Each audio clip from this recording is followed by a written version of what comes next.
Alright guys, so this will be my review of WSI's Hitachi 870. This is a model that I told myself I would never buy, but after seeing the real machine, I had to have it. Being this, I said I would never buy it because of the undercarriage, and now I see myself buying the two other versions of it, so I hope that will lead some people into buying it, or, you know, change some people's minds about it. And I have to say, I really don't have any complaints about this model. There's two small things that I'm only saying for the review, but I would probably never say, you know, that I wouldn't buy another one because of it. To start off, we'll go with the undercarriage, and the undercarriage was something that I just found extremely ugly until I had the model in my hands. And why is this? I really don't know, but anyway, we'll turn to tracks, and this is one reason why I didn't like it.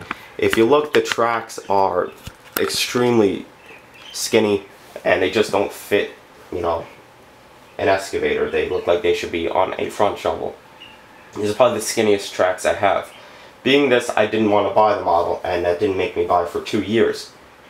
Now that I have it, it really doesn't bother me that much, and I never thought I would ever say that, but I think that the tracks are something that, you know, make some people not buy it, but I can assure you, once you get it, you won't even notice them.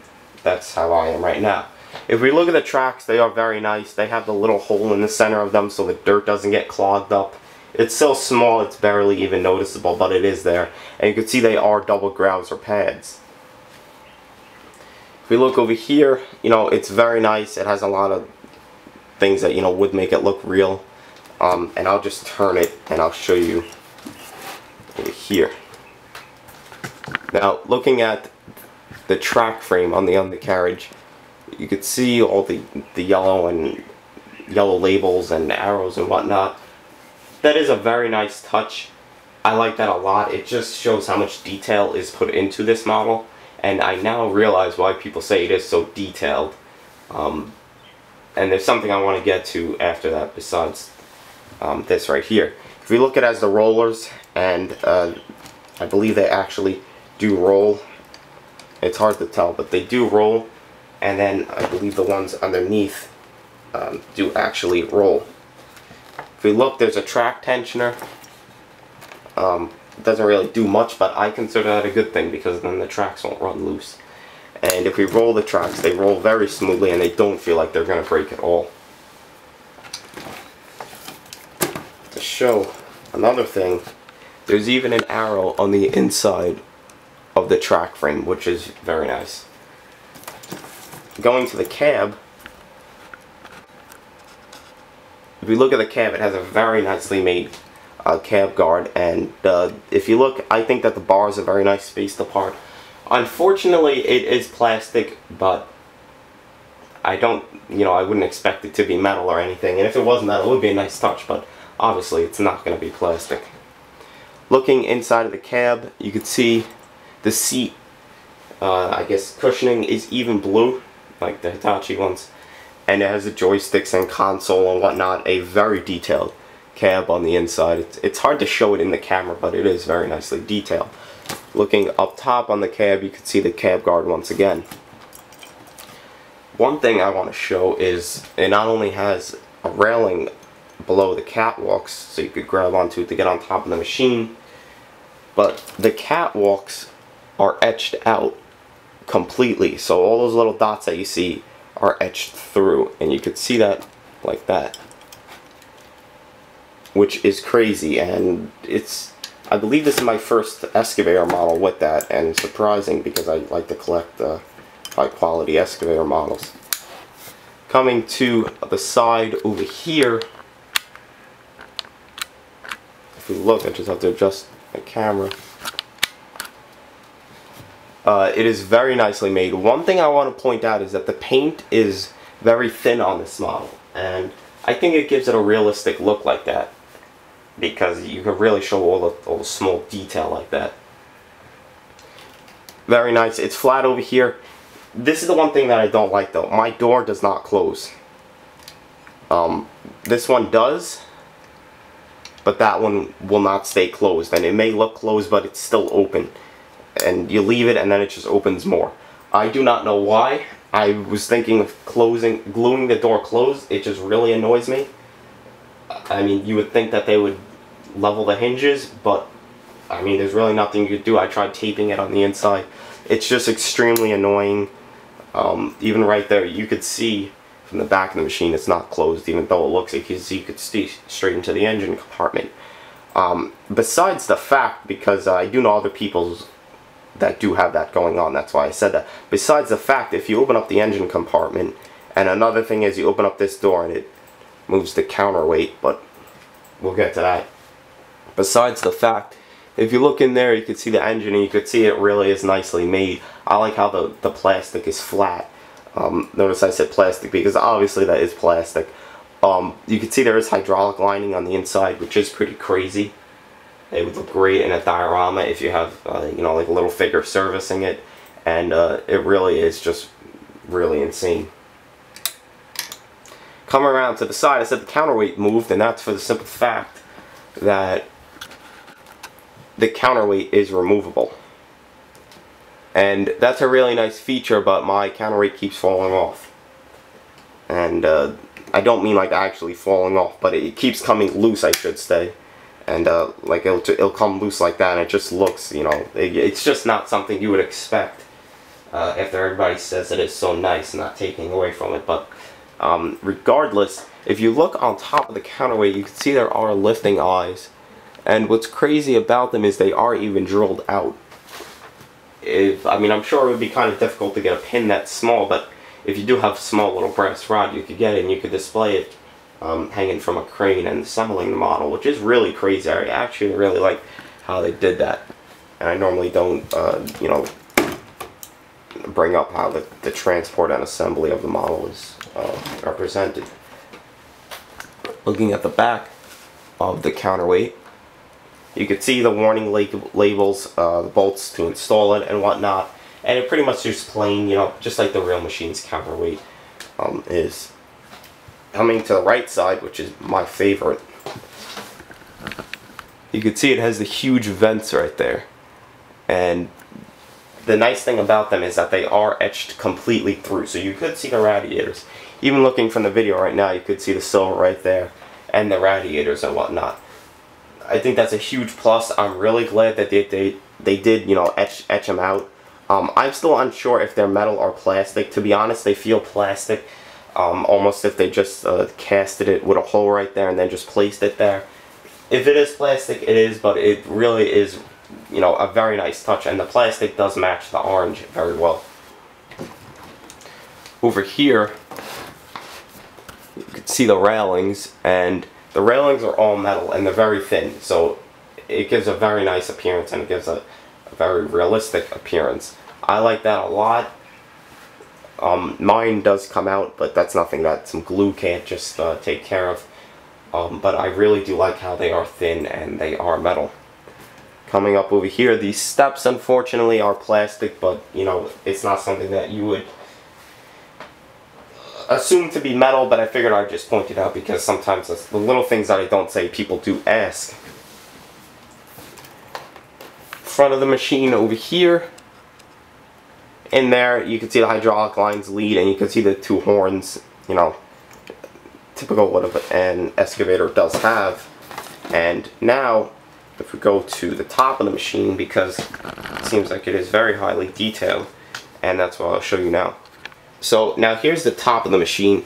Unfortunately, and I'm going to leave it in there to show you, my handle on that one door right there fell off, but like I said, I'm just going to leave it off so I could show you. But anyway, if we focus over here, you can see more handrails, and they are metal, and here's the spots for the fuel and hydraulic oil and whatnot. And you can see there's the rivet detail and everything right there, which is also very nice.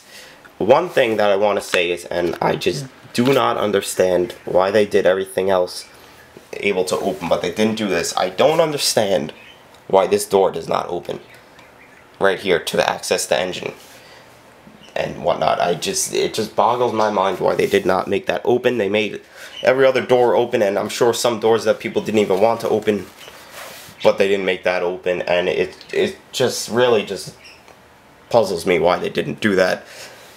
They could have just put the hinge right there and it would have worked, but I mean, they didn't do it, and I think it just, you know, it's a shame that they didn't do it because it could have been done so easily.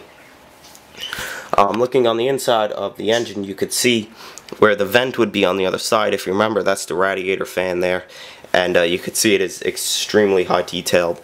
I wish that we did have as much detail as we do right here on most models, but unfortunately we don't. If you look on the back there, you could see those you know, lockable handles right there for more opening compartments. And if we look right here, that compartment does open and it does reveal the rest of the engine from continuation of right there.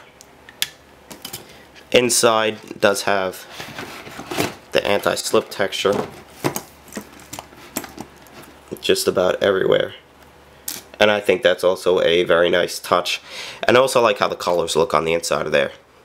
One thing I also want to point out is I like how they made the gray flat black in there, flat gray. I mean, I think that it would have, if it would have been a gloss gray, it would have looked very unrealistic, and I'm glad that they took that into, you know, consideration. If we look over here, you can see more anti-slip texture, and it's like that up there. In there, 2 swing motors and the hydraulic lines that lead up to the back of the boom, and that's where I will take the review to now. If we look on the back of the boom, you can see the hard lines running up them, and they are painted orange to match the machine. And if we continue over here, you could see that they did add the flexible lines to the cylinder. Now, one thing that I want to say is that on this model, you could see that the cylinders, which are plastic, do match the paint on the metal very well. If you were to paint these cylinders, I can guarantee you that the paint will just scratch off right away if someone has it. I'm glad that they did make it match so well, and it really does look very nice. Right there, there's a boom light, and we will get to the stick now. Now, looking at the stick, you could see it's not the longest stick out there, but I guess that, you know, the short stick and everything does give the appearance of like a mass excavator type, and I guess that does, you know, kind of make the tracks a little bit better. But I do wish that they would have made a longer stick. Unfortunately, they didn't, but again, it would have been really nice if they would have. And looking at the stick, you could see that it has the decal, whatnot, and it also has the wear plates on the back of it. And like I said, I think the wear plating gives it a very nice look. And again, something that, you know, we don't see on many excavator models being made, which is the wear plating, obviously. And I think it goes well because the bucket on the model is, you know, pretty decent sized. And what I mean by that is it is pretty big. It's nice and wide, and it's nice and deep. Now, looking at it, it does look very plain. Unfortunately, it is a pretty plain bucket, but it does give the model a very nice look. Why they painted it this gray, I don't know, because if you look at the model in the light, it doesn't match any other part of the model. So why it was painted that color, I don't know. I do feel like it should be painted orange, and I probably will paint mine orange. And that's just my opinion on it, but I feel like it just doesn't match any part of the model at all. And it might look like it does, but once you put it under the light, it really doesn't match anything else. Looking at it, the teeth are very different, I guess you could say. I like them. They're kind of, you know, they don't really have any wear plates to them or anything. They're kind of just flat pieces of steel. But I think they look very nice, and they give it a very nice appearance. Under the model, once again, is pretty plain. It just has the lines to represent the wear plating and whatnot, and overall the bucket is, you know, kind of plain. I mean, I guess you could say it's plain enough to where some people won't like it, but I like the teeth, and I think that's what makes me like it a lot. What I do like that they did is they put the hole in the linkage right there, and I guess the real machine has that to take away the weight. Now, one thing I want to show you that the bucket is able to do, and I assume this is for transport, is come off. Hopefully I can focus there. But there's nuts and screws, and you just unscrew it. And then you could pull the bucket off. You don't want to lose any of that though, because they don't give you any extras, I don't believe. Or at least that's what... I didn't check the box for any extras. I guess you could say good thing that I still have the box. Because, I mean, I feel like they would give you extras, but I didn't find any extras in mine. But if you want to know what it looks like with the bucket off, there's what it looks like with the bucket off. I always keep it on because it just, you know, kind of looks different. A local company that has mine sometimes puts it front shovel, so I tried it front shovel. It looked pretty cool, but I'm not going to keep it like that. Okay, so before I finish this review, I just want to show you the functions of it. The stick being somewhat straight, it will come in this far, and it will go out that far, which is very nice.